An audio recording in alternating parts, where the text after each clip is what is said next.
Sure. Well, this guy actually is such a cool guy.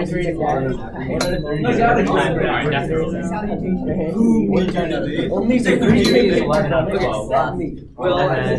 Alright, guys. We're gonna get started. This is Mr. David Curtis. He's from California Horticulture, and today he's our guest speaker. So.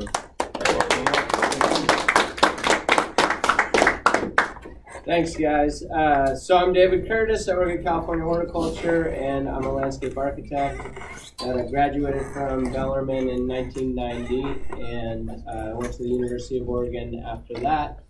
And I was primarily interested in studying habitat biologies, and I liked English a lot. And but I guess eventually I had to decide on a major, and I decided on landscape architecture, and I guess primarily because, you know, my interest in different types of biology and art and architecture, and then it was just real clear that if I studied landscape architecture, I could become a landscape architect.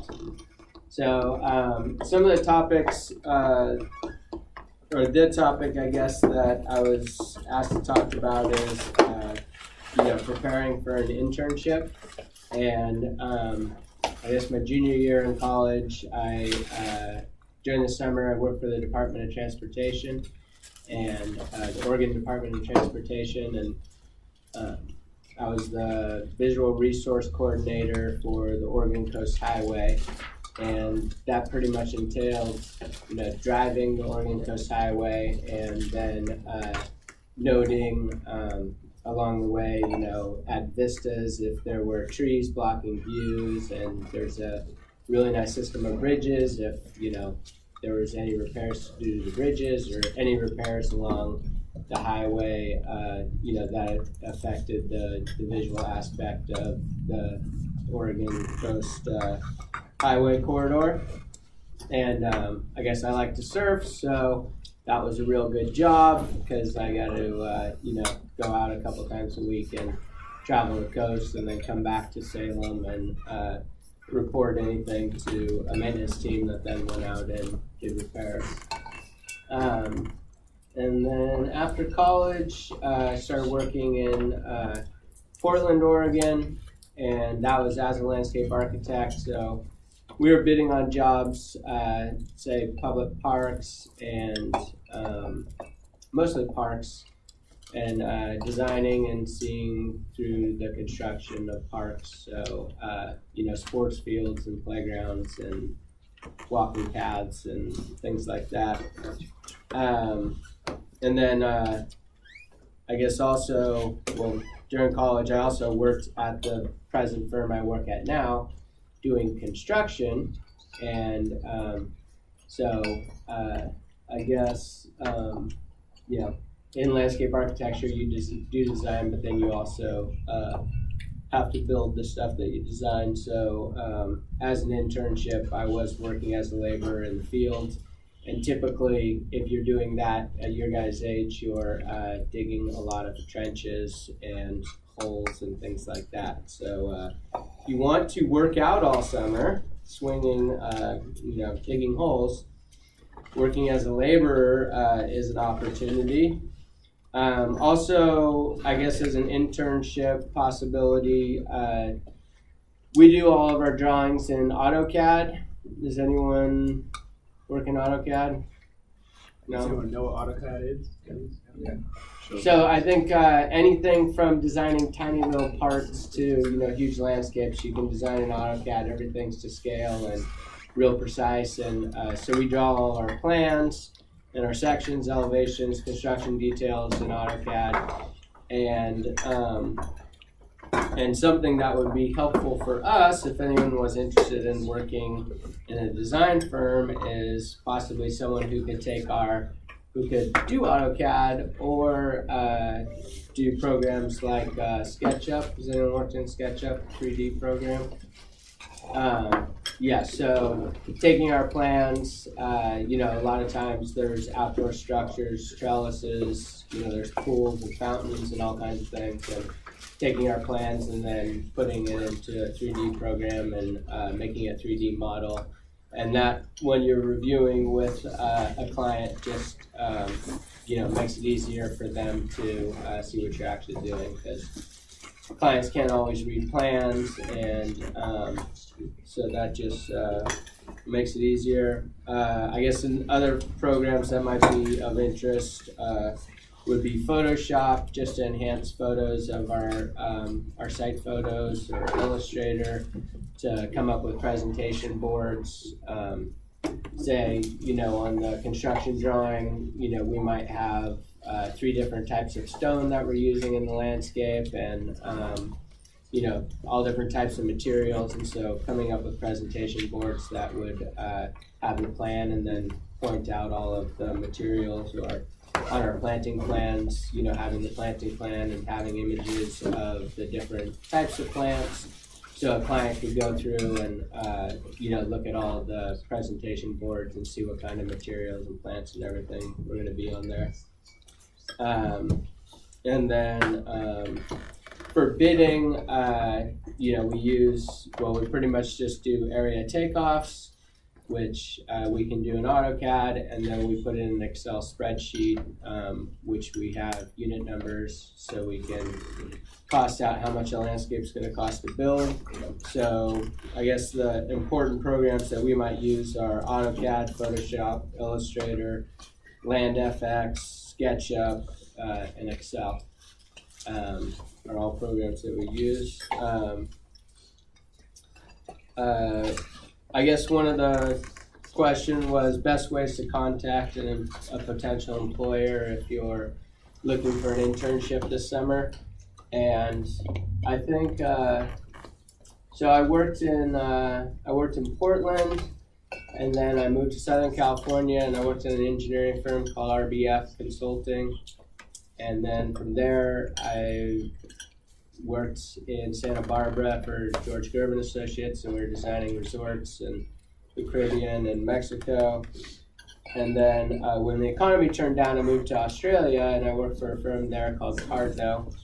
And I guess besides being lucky and I guess somewhat talented, that just showing up is an important part about getting a job. So if you are interested in an internship, sometimes a phone call works, sometimes sending, work examples works, but, really trying to get into the office and talk to somebody, and if they give you any opportunity at all, you might just show back up and, and say hello and follow up with them. That the job I have now, I worked there in college and as a laborer, but now I'm project manager. And I called the owner. He said, "Yeah, we're looking for someone. Hey, what time do you guys start work?" "We start work at 7:00. So 7:00 Monday morning, I was there. And "What are you doing here?" I'm like, "Well, I need work." you need somebody. So and the very first job I got out of college, I didn't know AutoCAD yet, and the owner said, "Well, if you knew AutoCAD, we'd hire you." So I showed up at the office every day for a month, and I used one of the computers, and I learned AutoCAD.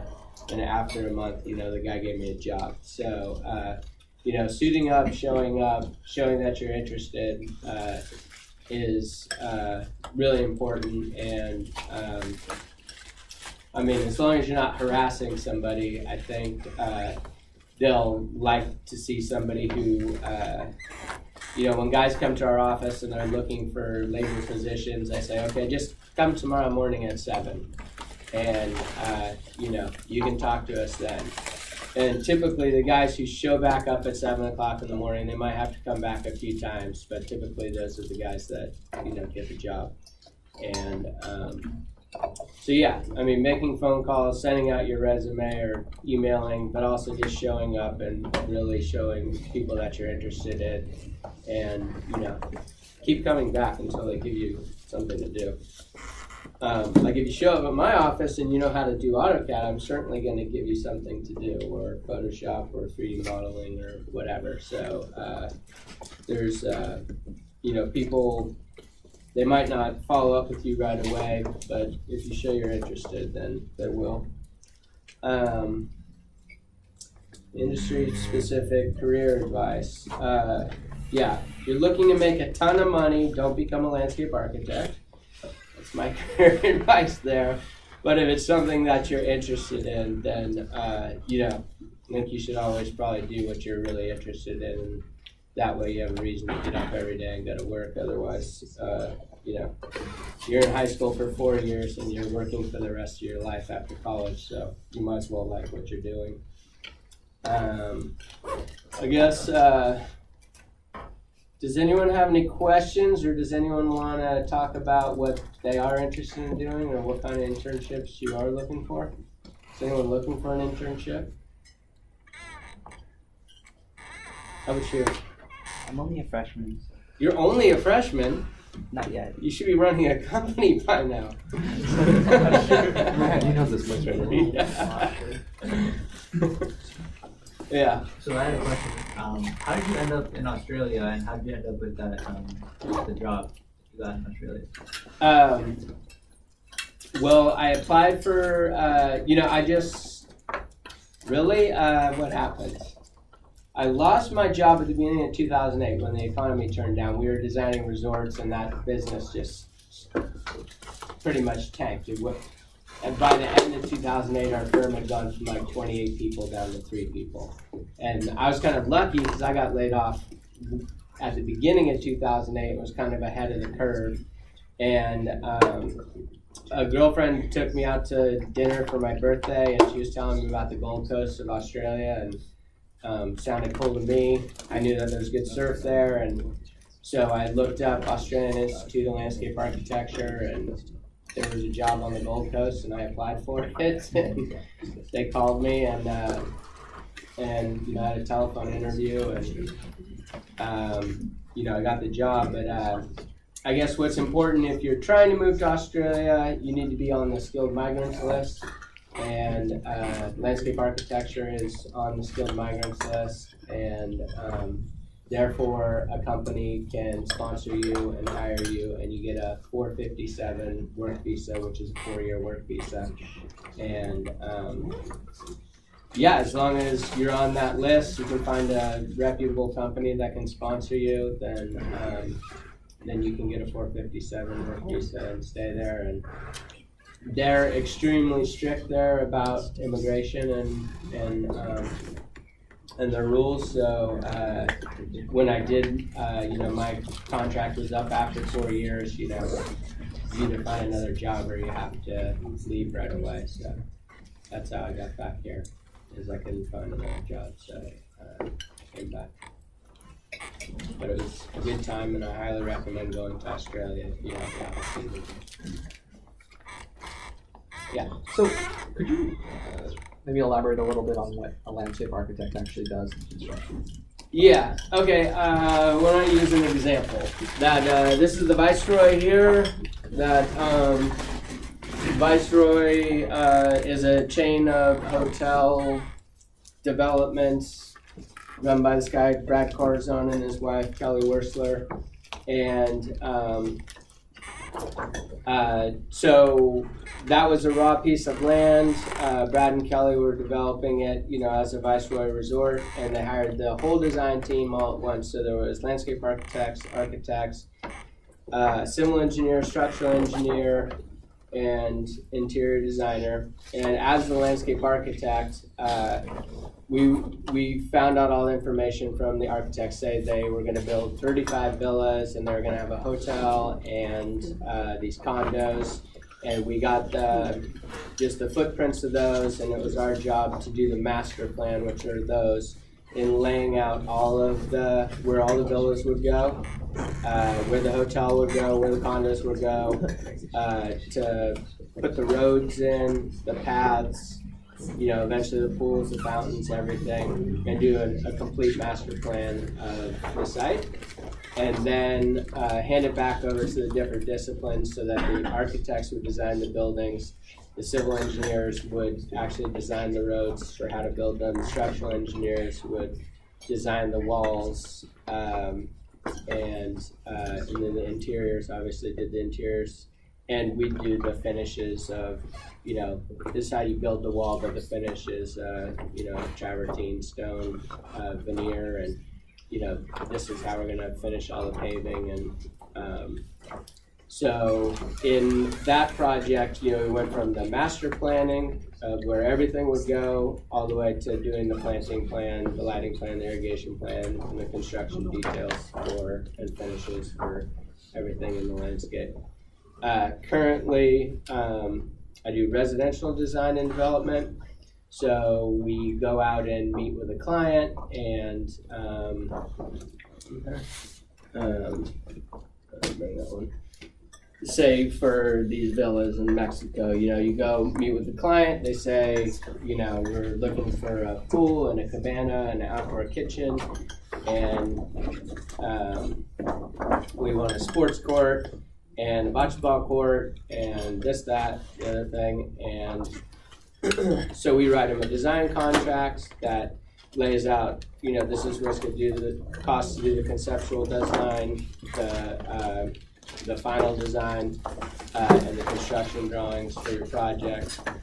When they agree on that, then we do the design for the project and we give them a probable estimate of costs. And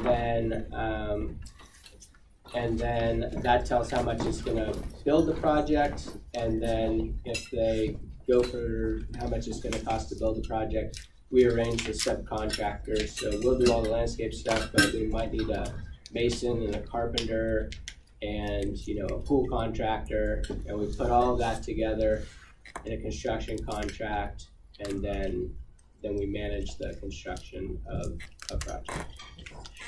And so we'll typically do the demolition, and then we'll do all the underground work, all running conduits for all of the electricity and the irrigation and the drainage and all that stuff, and then the concrete guy comes and lays all the patios, the pool guy digs the hole and starts building the pool, and the carpenter, builds all the overhead structures, and then we end up, amending all the soil and doing the planting and the lighting, and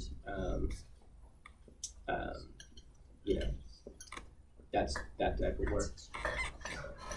And then as the general contractor, then we bill the client and we pay all the subcontractors and take it through, like, we might need permits from the city and stuff like that, so we get all the permits and do all of the inspections as well.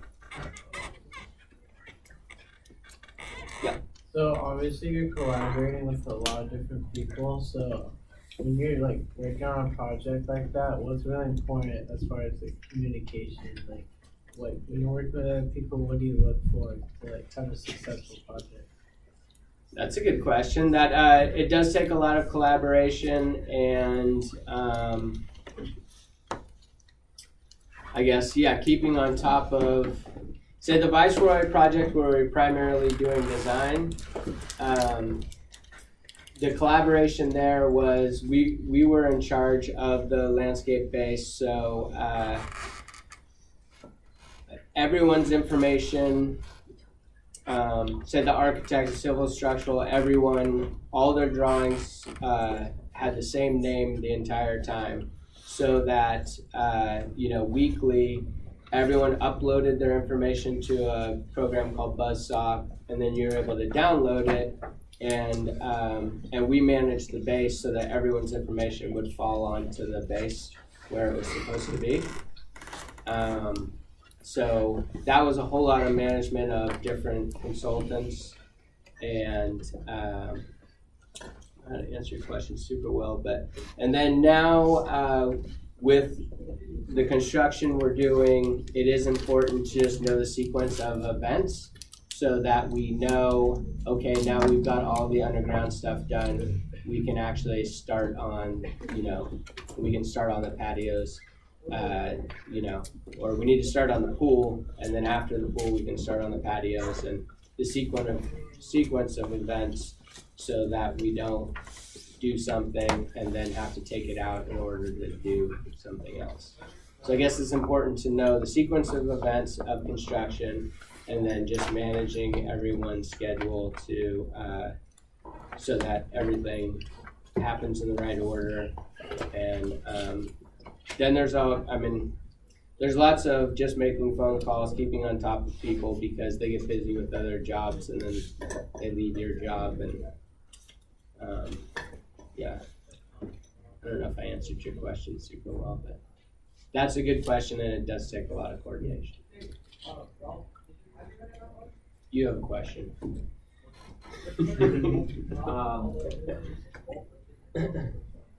What kind of internship are you looking for? Well, I'm actually, I like photography, so I found that pretty interesting with Photoshop. I think that would be something. Cool. So how is it like working in a different country? Like how is it different from working here? Oh, it was interesting because, well, there was definitely some misunderstandings with regards to language. Even though we speak the same language, there are, they spell some things different than us, like color. How do they spell it? C-O-U-L-R. C-O-L-O-U-R, however they spell it. But so they, and a sidewalk is a footpath, and the side of the road is a verge, and so there were strange words that I didn't know what they're talking about. And then one day, like when I was first there, I didn't feel well, so I'd go into my manager's office and I say, "Hey, Jared, I don't feel well. I feel like going home." And he goes, "Why don't you fuck off?" I'm like, "Why don't I fuck off? Why don't you fuck off?"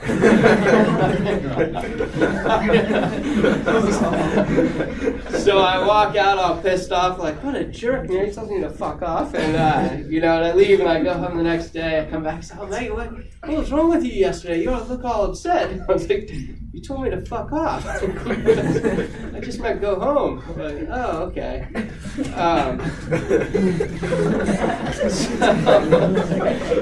There were some misunderstandings like that. Their language is not. I mean, the guy told me to fuck off, so they obviously their language they cuss all the time.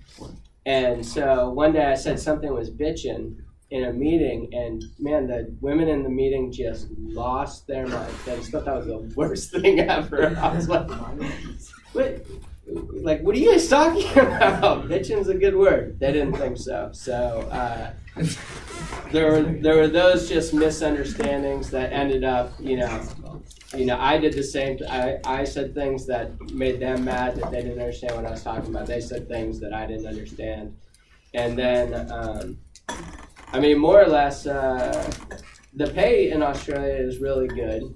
Minimum wage there is like $20 an hour. So working at a coffee shop, you're making $20 an hour. So if you have a decent job, you're doing pretty well there.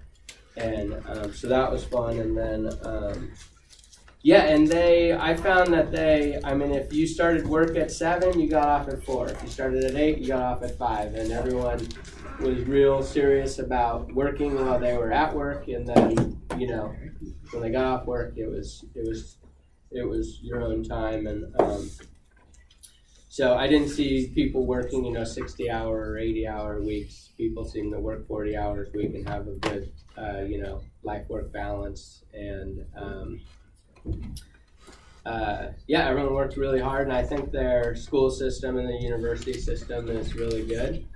So when they go to university there, it's not like fraternities and football and, partying and, they go to school and they go to school. Like there aren't fraternities and there's like club sports, but you're not, that I think they take school a lot more serious there than here. So maybe not at Bellarmine, but at the university level they do. So everyone was, I thought people were really smart and worked really hard. Do the freshmen over there have any questions? What are you guys all dressed up for? Speech and debate. Oh, okay. Who won? We don't know yet. Yes, sir. What education do you need to be a landscape architect? That it's just like architecture. It's a 5-year program. To get your bachelor's in landscape architecture, it's a 5-year program, and then when you finish that, it's kind of like being a lawyer. You're not actually a landscape architect yet. You have to take a state board exam, which is a 6-part, 3-day-long test. And so then once you finish the board exams, then you can call yourself a landscape architect, and then you just have continuing education requirements that you have to keep up with each year to maintain your license, pay your, I don't know, it's like $300 a year or something, continuing education requirements. Then you maintain your license as a landscape architect. So why did you choose this field over architecture or one of the other? Yeah, I guess I was just interested. I don't have a huge interest in architecture, and I like working outside, and and I guess I just liked the idea of working outside and doing things in the landscape, and I just wasn't. Some people might be interested in buildings and stuff like that, and I'm just not. And it is interesting because I work with architects, and it's like some of them are so smart and they build these amazing buildings and everything, and then like they step out the door, and it's like their knowledge ended, right when they stepped out the door. It might be kind of the same thing. Like I step in the door, it's like I don't know. I don't know a whole bunch about architecture, and I think I am good at blending in surroundings or making buildings blend into the landscape, I think I was just more interested in the landscape than I was in buildings. I don't think one is better than the other or anything. It's just what I'm interested in.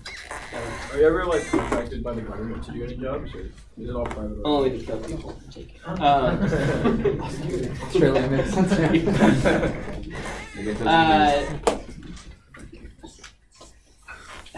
Right now, I'm pretty much just working in the private sector. So I've only done. Maybe when I was in Portland and we were designing parks and things like that, there was more civic work, but it doesn't mean that you can't. And I think there's that whole licensing program and the continuing education, one to protect the health, welfare, and safety of the public, but also it is written into a lot of city codes and stuff that a landscape architect has to do. Has to stamp drawings. An engineer has to, do the engineering and stamp the grading plans and stuff like that. So, as an industry, that we have protected ourselves so that civic works have to be given to us. So, as a landscape architect, you could, work in a government position. But I guess besides working for ODOT and some government work with regards to parks,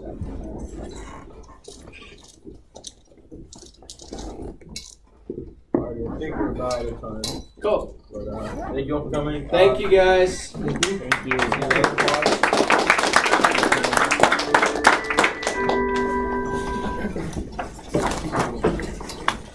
Thank you so much.